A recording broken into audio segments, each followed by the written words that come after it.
In the early 1900s, a diagnosis of leprosy meant more than illness. It meant exile. In Hawaii, thousands of people were taken from their homes and sent to the remote island of Molokai. They were separated from their families, their names, and their lives. There was no reliable cure. Patients were left to slowly suffer in isolation, forgotten by the world.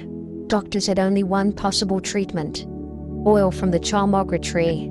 But it was a cruel solution. The oil was thick, sticky, and nearly impossible to use.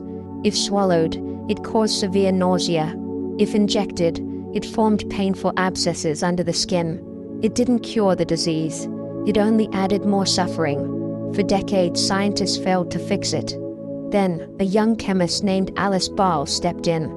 Alice Ball was born in 1892 in Seattle, Washington. She was brilliant, disciplined, and determined at a time when both women and African Americans faced enormous barriers in science.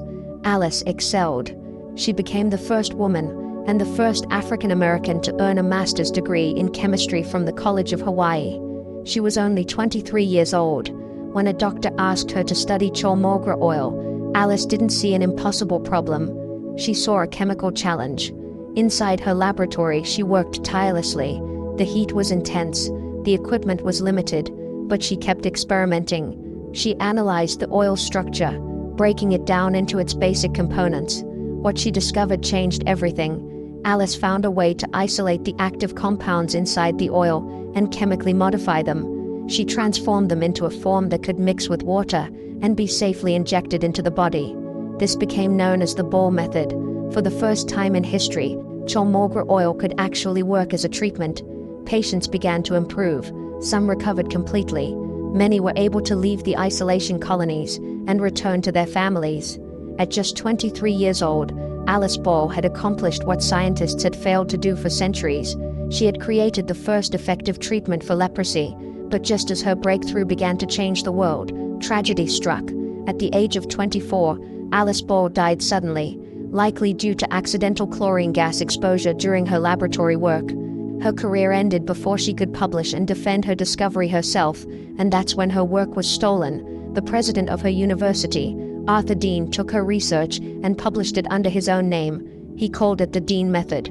He took credit for her discovery while Alice's name disappeared from history. For years, the world believed he was the one who solved the problem, but the truth couldn't stay hidden forever. Alice's former colleague, Dr. Harry Holman, came forward and revealed the truth. He confirmed that Alice Ball was the real inventor of the method. She was the one who made the breakthrough. Slowly, her name was restored. Today, Alice Ball is recognized as the scientist who helped save thousands of lives. Her work remained the standard treatment for leprosy until modern antibiotics were developed decades later. She never lived to see her impact. She never received the fame or recognition she deserved during her lifetime. But her discovery gave people something they hadn't had in years: hope. Alice Ball proved that even in a world filled with barriers, brilliance can change history, and even if the credit is stolen, the truth eventually finds its way back.